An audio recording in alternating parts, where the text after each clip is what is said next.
Okay guys, तो आज हमारे पास एक फॉलो अप केस है। तो आपके सामने जो है मिस्टर सचिन, जिनकी उम्र 26 साल है। तो हम इनसे कुछ बात करेंगे सिम्टम्स को लेके। फिर आपको डायग्नोस करना है कि क्या डिजीज़ है और कैसे इसको मैनेज करते हैं। तो क्या समस्या थी शुरू में आपको? कमज़ोर होता जा रहा था। कमजोरी हो रही थी। तो भूख कैसी लगती पंद्रह थी? सोलह किलो मुझे कम हो गया है। 15 से 16 किलो वजन कम हुआ है, means you can C significant weight loss. और भूख कैसी लग रही थी आपको? भूख तो खूब लगती है। और you can see like there is increase, means appetite काफ़ी ज़्यादा है पेशेंट का, लेकिन फिर भी वजन कम हो रहा है। सो और क्या दिक्कत थी? कंपन आते थे हाथ पैरों में? कंपन आता था, ऐसे कहीं ने चढ़े तो सांस फूल जाती थी। सांस फूलती थी, शॉर्टनेस ऑफ ब्रेथ भी थी, ट्रेमर्स भी थे। आप बता सकते हैं, जब तक हाथ को एक बार सुनाओ, विल डेमोन्स्ट्रेट द ट्रेमर्स। एक बार हाथ को ऐसे सामने करिए। तो हम थोड़े से देखना चाह रहे हैं कि वैसे ये पेशेंट का ऑलरेडी फॉलो अप है, तो हम इनको देख चुके हैं। मैं आपको जस्ट बताना चाह रहा हूँ। तो थायराइड के, हाइपर थायराइडिज्म के पेशेंट के अंदर आपको फाइन ट्रेमर्स मिलते हैं।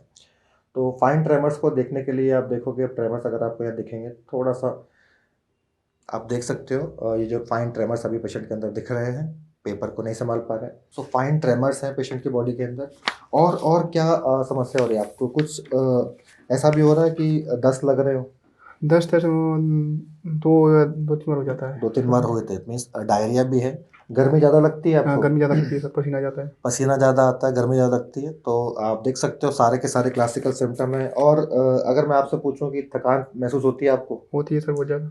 अब अब कम थोड़ा, होने लगी, तो दवाई बताई आपने तो उसे कम होने लगी। अब ट्रीटमेंट के बाद थकान थोड़ी कम हो रही है। दूसरा, जो जब ये मेरे पास आए थे तो इनको पाल्पिटेशन था, इनका पल्स रेट अराउंड 145 था। पेशेंट को साइनस टेकिकार्डिया था। अभी हम एक बार देखते हैं पेशेंट को। तो पल्स को चेक करने का जो मेथड होता है उसको बोलते हैं ट्राइसेक्शन मेथड और थ्री फिंगर मेथड। सो मैं तो अभी भी इनकी पल्स करीब 88 आ रही है। तो अभी इनको जो दवाई चल रही है, तो आप देख सकते हो। सो जो भी सारे फीचर्स जहाँ पर मैंने आपको बताया कि पेशेंट को रात को नींद भी नहीं आती, आपको ऐसा होता है? नहीं, नहीं तो सही आती है। नींद सही आती है। तो नहीं, लेट आती है जाते अभी जब। भी जैसा अगर थोड़ा सा इनको नीचे जूम करते हैं अभी, तो वो अलर्ट हो गए हैं। कोई नहीं, आप बैठ जाइए। तो अभी जैसे पेशेंट हमेशा थोड़ा सा हाइपर एक्टिव है, मीन्स पैर मूव कर रहा है। ट्रैमर्स, यू कैन सी ट्रैमर्स है, हाइपर एक्टिविटी है, पल्पिटेशन है।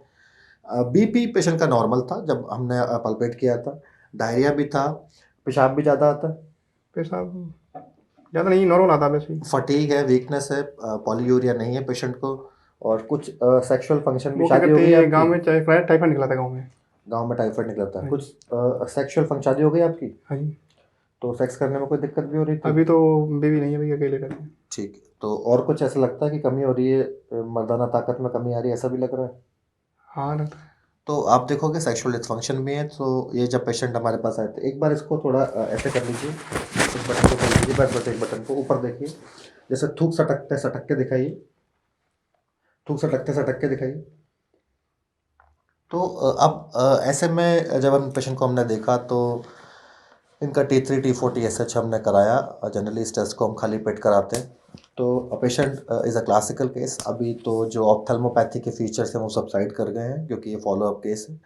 लेकिन अभी भी आप थोड़ा सा देख सकते हो, थोड़े से रेजिडुअल फीचर्स हैं ऑप्थेल्मोपैथी के। सो क्लासिकल केस जो हमारे पास है, दैट इज थायरोटॉक्सिकोसिस। एक बार मुझे नाखून और दिखा सकते हैं आप? बिकॉज 1% से कम लोगों के अंदर नेल क्लबिंग भी होती है, इसको हम बोलते हैं थायरॉयड एक्रोपैची। तो एज सच नेल क्लबिंग यहाँ पर नहीं है। तो थायरॉयड एक्रोपैची नहीं है। एक बार आप दोनों पैर को उठाकर, तो मैं अब एक बार प्री टिबियल मिक्सेडिमा चेक करना चाहूँगा। पहले विजिट में ये तो निकाल था। पूरा। ऊपर कर लीजिए इसको। इसको ऊपर दिखा दीजिए एक बार। तो दोनों पैरों को दिखा दीजिए। तो बस बस ठीक है, इतना ठीक है। अभी एज सच कोई प्री टिबियल मिक्सेडिमा नहीं है पेशेंट के अंदर।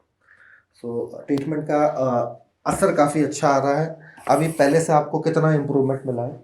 सर मान लो 30-40%। 30-40% इम्प्रूवमेंट आया है। तो जनरली हाइपरथायरॉयडिज्म में हम ट्रीटमेंट देते हैं, दैट इज जो हमने इनको स्टार्ट किया था, नियोमर्काजोल की टैबलेट स्टार्ट करी थी।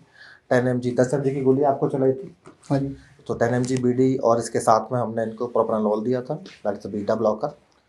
उसके अलावा पेशेंट को थोड़े से मल्टीविटामिन दिए थे, बिकॉज इनको काफ़ी ज़्यादा थकान थी। और जब आए थे तब थोड़े से इनको इन्फेक्शन भी था, तो एक एंटीबायोटिक दी थी। सो अब ओवरऑल अगर हम रिवाइज करें, like symptoms of hypothyroidism, so patient can have palpitation, patient can have a sexual dysfunction, there can be heat intolerance, there can be a sweating, there can be voracious appetite, despite there will be weight loss, फिर भी वज़न कम होगा। और अगर मैं बात करूँ patient के ट्रीटमेंट की, तो इसमें जो हम टैबलेट देते हैं लाइक कार्बिमाज़ोल और methimazole 10 to 20 mg 8 to every 8 to 10 hourly that we can use. तो बीडी में हमने इनको दिया था। प्रेगनेंसी के केसेस में हम पीटीयू देते हैं। तो जैसे ही अब आप ये दवाई देते हो तो इनको आपको मॉनिटर भी करना होता है। सो जब हम प्रोपाइल थायोउरेसिल देते हैं तो वो लीवर डिस्फंक्शन कराती है, तो उसके लिए आपको पीरियोडिकली एलएफटी कराना होता है। तो अभी ये हमारे पास फ़ॉलो-अप के लिए आए हैं, तो अब इनके हम सीबीसी कराएँगे और दूसरा हम इनका टेस्ट रिपीट कराएँगे टू सी द इम्प्रूवमेंट, कितना टीएसएच में चेंजेस आया है। फिर उसके हिसाब से इनके डोज़ को टाइट्रेट करेंगे। Thank you so much. So classical case we have today that is thyrotoxicosis. Bye bye.